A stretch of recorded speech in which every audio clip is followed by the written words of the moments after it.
Now, love for one's native country is an important virtue.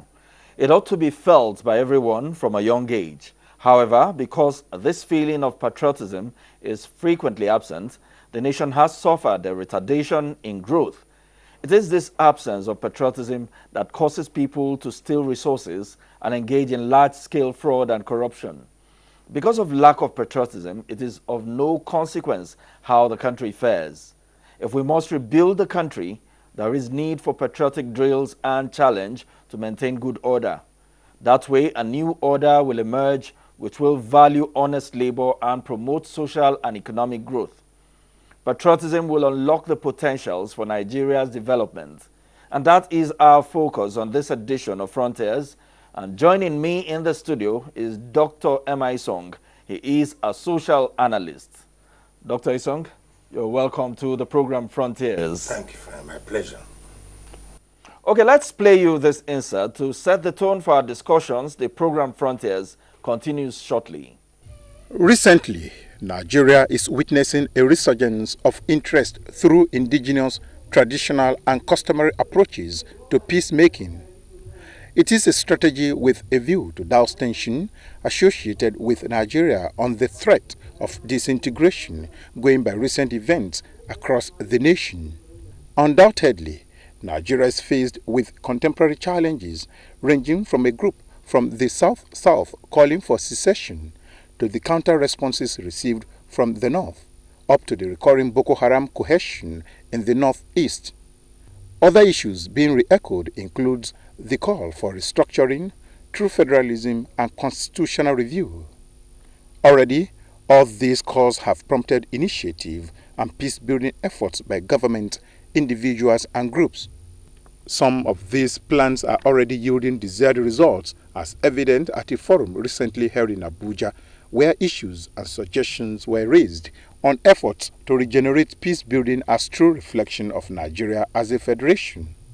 Federalism as being practiced in Nigeria is meant to put in place a cordial relationship among the people. This no doubt leaves analysts with so much to talk about peace building in Nigeria.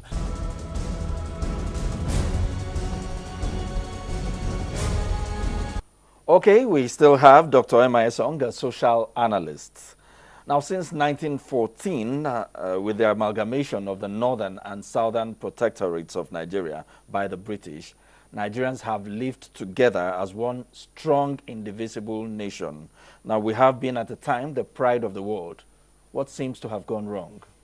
We're still the pride of the world, and all we need to do is pick back ourselves together and know that everyone in the world is looking at Nigeria.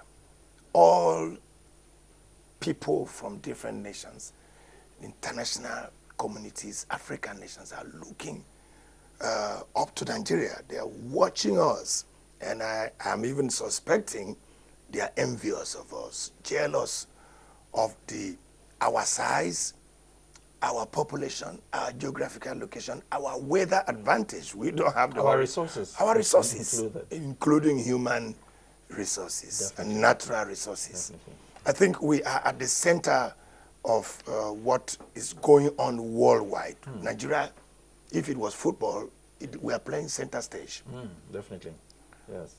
Now, you just said it all, and all the regions of the country are unique in their own ways with their abundant resources. Now, how can we begin to, as a nation, harness the various resources that we have in all the regions to form one strong, indivisible entity?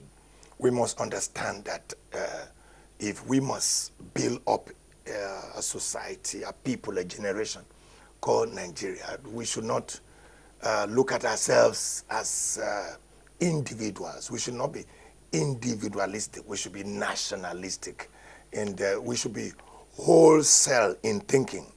We should be total in thinking. We should not be sectional. We found to be sectional, regional, in a perspective of development. There should be across the board involvement, participation of every region in the project called Nigeria.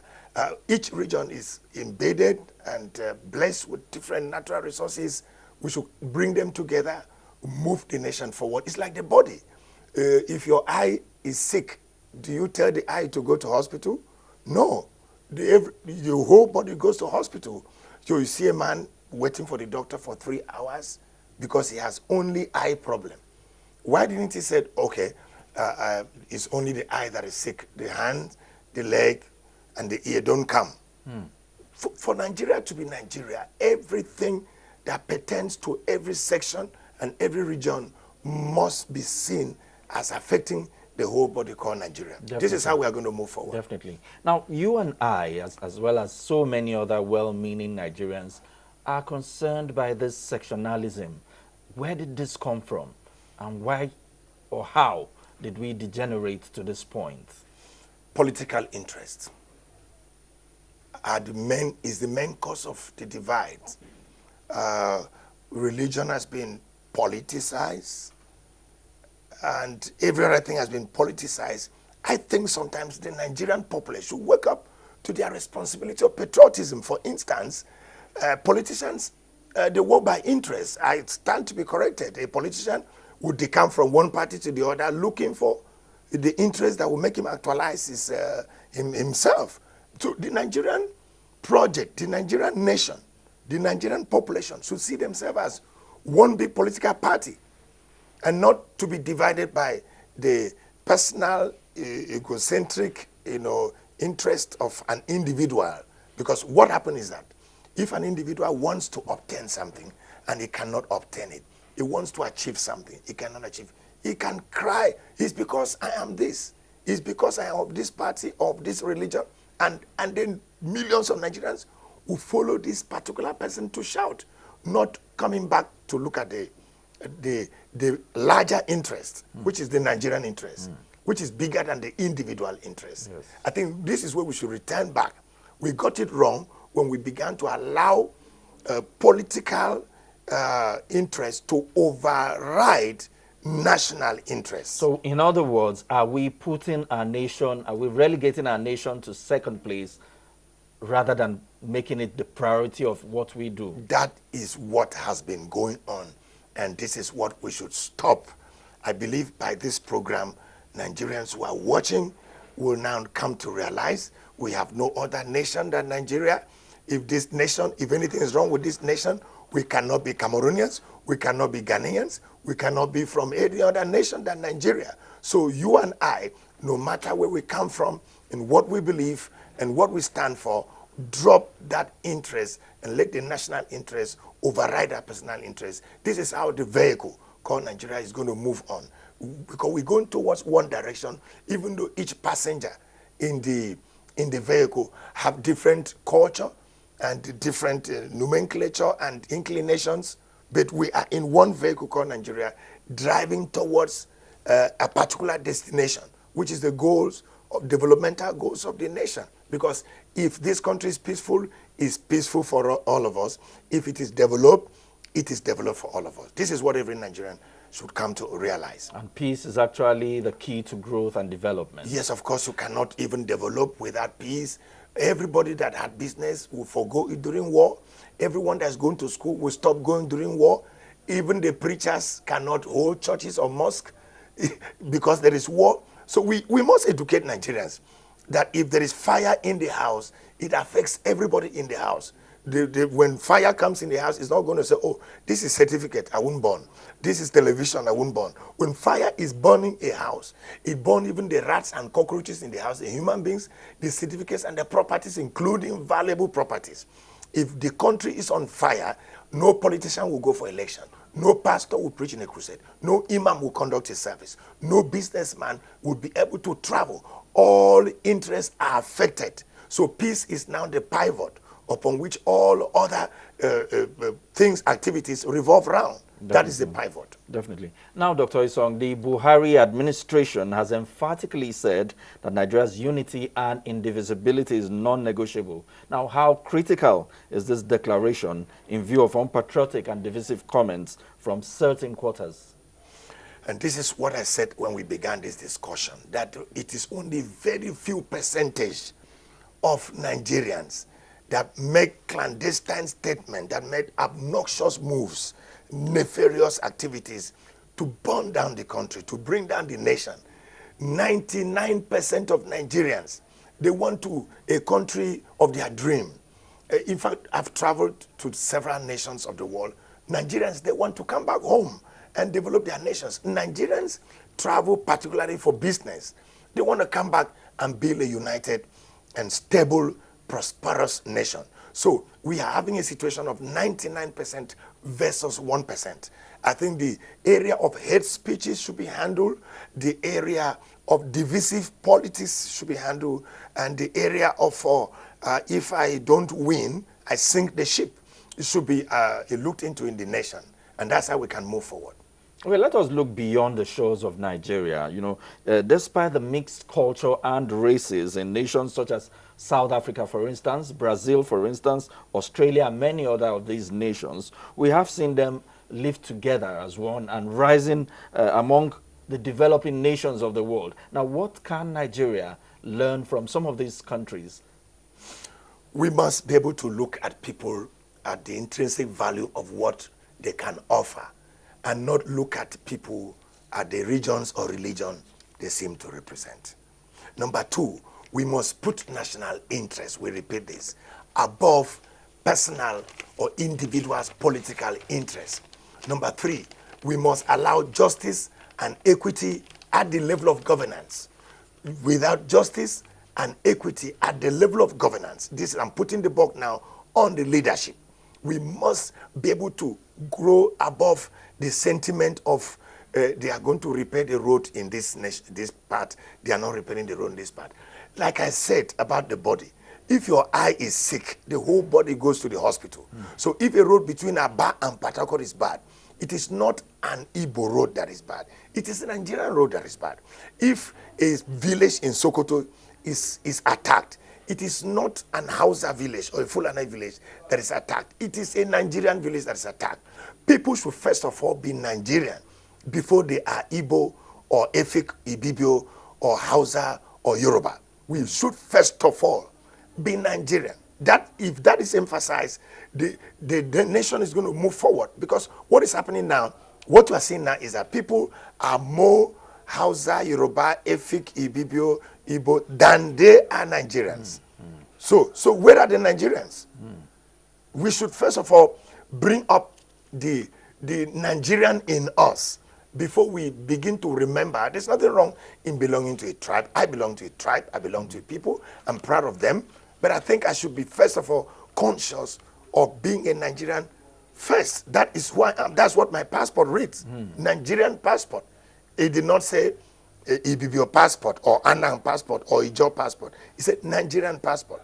That we should emphasize. Okay, now looking at this particular area that you have talked about, being a Nigerian first, now what is your view on the continuous demand for state of origin and in fact status of indigenship? Do you see these as discriminative against settling? I hope you wouldn't mind. I would suggest we abolish state of origin in our national engagements. Maybe we can emphasize place of birth. Place of birth, Port Harcourt, but you are Yoruba man. But place of birth, Port Harcourt. Place of birth, Kano. Place of birth, Cross River State, for instance. So you find a Kanuri man who was born in Cross River State, stay in Cross River State, develop and participate in activities in Cross River State, feeling belonging. Because those nomenclatures, as we are saying, are rather dividing us more than uniting us. So we should abolish possibly religion. Abolish religion in the form we feel. Abolish state of origin. I'm going to give you my example. I am from Akwa Ibom State. But I stay and invest and develop in Cross River State.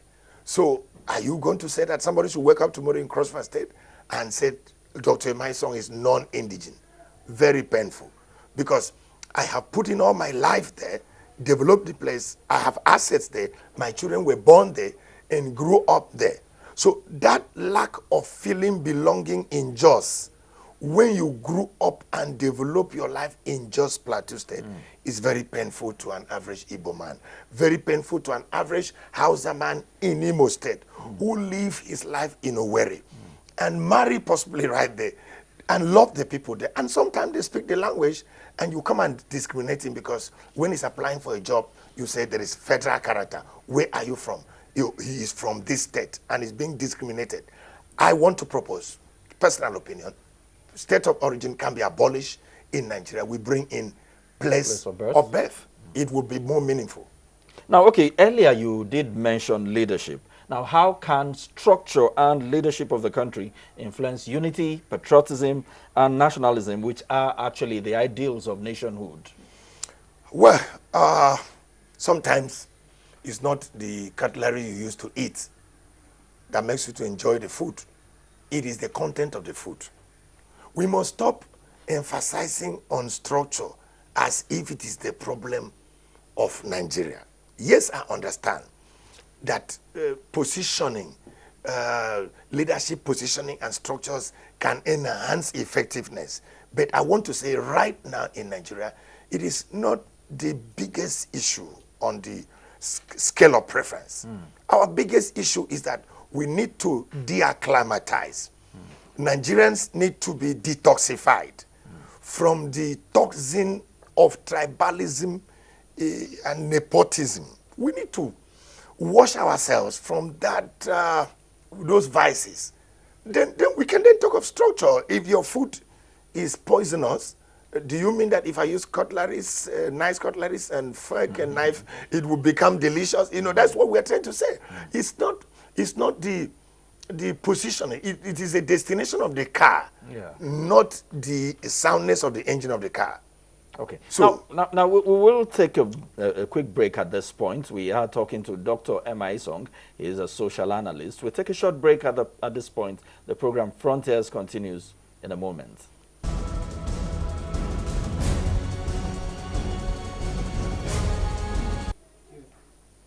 Good to have you back on the second part of this program, Frontiers, and we still have with us Dr. Emmah Isong, a social analyst. And by the way, Dr. Isong is a board member of the U.S. Consulate of Religious Leaders Anti-Corruption Committee. Good to have you back on the second part of the program. Now, what are your expectations of a Nigerian citizen, irrespective of his race or his culture or his religion? Our expectations of the patriotic citizen of Nigeria. True Nigerian citizen. Because the Nigerian spirit is one. Have you noticed that? We have different cultures and nomenclatures, but we have one spirit. The go-getting spirit. They never give up spirit. The survive any place spirit. Definitely. That doesn't discriminate your tribe or religion. So we can emphasize on the Nigerian spirit in us. And let me surprise you. The same Nigerians fighting within the country over political interests, when they are watching football match against Zambia, against Brazil, they are together. That's the Nigerian spirit. When they go outside to India and the students, Nigerian students are attacked, they all come together to resist that attack in India and South Africa. When the Nigerians attacked in South Africa, I'm sure you heard what happened last time, they come together and there were no Igbos or Hausas among them. They were united. So there is a Nigerian spirit, definitely, which I have discerned. That immediately we leave the airport, immediately we leave the borders of Nigeria, it comes on us, it's activated. But this same Nigerians would, after watching a football match where you do not know who is Yoruba or Hausa or Igbo, would protest and also destroy facilities of the country. What's responsible for this? That is why we should also fight against the negative Nigerian spirit. Because now that shows that he's taking his behavior home, which he had home, abroad. And that's where our external affairs offices have to do, the diaspora offices have to do. Now, let me say it, most of those high commissions of Nigeria, outside Nigerians, are not totally in touch with the Nigerian population in those countries. I'm telling you, they only wait like fire service to quench a fire. Oh, somebody has been deported. Oh, somebody has been arrested. No, there should be fora in which we interact and discuss, because most of the Nigerians outside behave like if they are still home, not knowing that there are negative diplomatic impacts. What you do as a Nigerian will tell on the country. Let me give you an example. When I am in Nigeria, I want to say this with all sense of respect, I relax, I'm happy. But when once I leave this country, something tells me they would think you are doing this because of Nigeria. I behave better. I know why I'm doing that, because I'm now like an ambassador.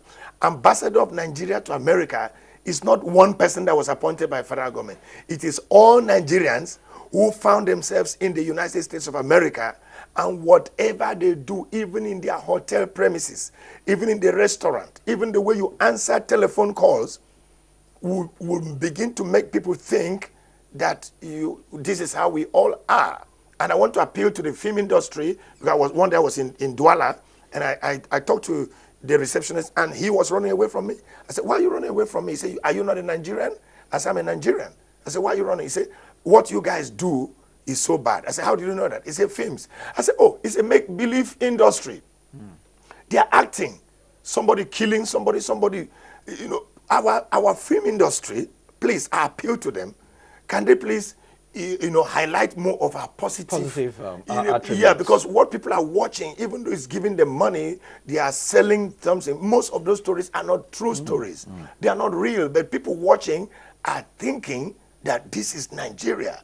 This is how they kill and go to juju and slaughter people. This is how they are wicked. Maybe they can still act those things, but tell through the film that that's not what is going on in Nigeria. We are joking, we are acting. Because many people don't know the difference. Now, you have mentioned key elements, patriotism, key elements of patriotism, outstanding attributes wherever you are, within the country, outside the country. And these are ideals that the Nigerian citizen must adhere to strictly. Yeah. The Nigerian, like I said, is an ambassador of his country. If there was also some orientation for Nigerians who are traveling out, because some of them are first-time travelers. Some of these misbehaviors are lack of exposure, lack of knowledge of another person's culture. Because what is accepted culturally in Nigeria is sometimes not accepted culturally in Spain. And what we could do in Nigeria and get away with, and somebody would laugh and say, oh boy, how now? You do that in New York, they're like, oh my God, where is it from? So I think many Nigerians struggling to travel out, or who've been privileged to obtain a visa of any country, should, I don't know how they can do that, can be given some orientation or some pamphlets or some lecture before he goes out. That can be done at points of exit, points of entries, airports, seaports, and at road stations. There should be some oriented. We do it to the pilgrims, you know, pilgrims going to Saudi Arabia, pilgrims going to Israel. Do you know that we always oriented them? People, we always address them. And you scarcely will hear misdemeanor reports from Saudi Arabia or Israel. You know why? Because those guys have been trained. I watch it on TV. I have been part of some of those trips. They talk to them. They bring pastors, they bring imams, they bring analysts to talk to them and discuss with them. We can extend that to other traveling Nigerians, because they really do giving us negative impressions. Okay, now looking at the current situation, what can the government do to bring back Nigeria's glory days? What should be the role of the National Orientation Agency in this entire question? Information.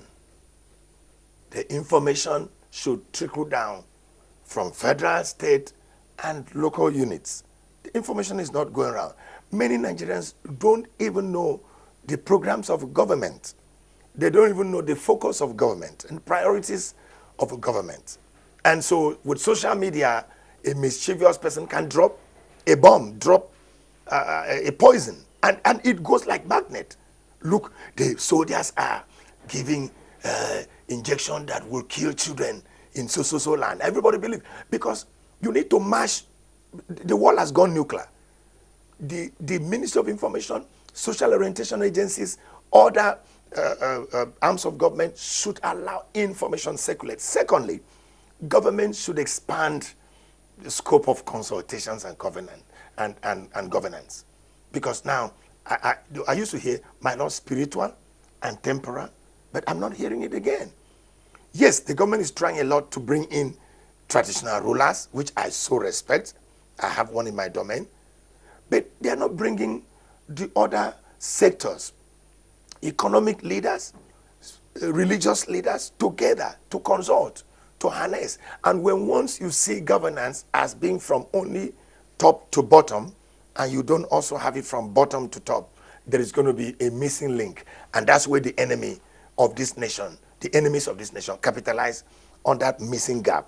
Once anybody is not fully informed, he is misinformed and will be deformed. Very quickly, because we have run out of time, what is your projection for Nigeria in the next 2 decades or thereabout, just in one sentence? Let us invest in the next generation of Nigeria.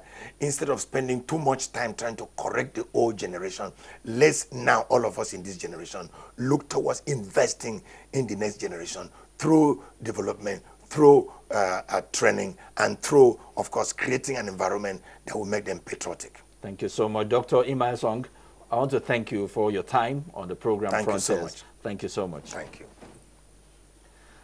And that's how it's been on the program Frontiers in this edition. And until next time, bye for now.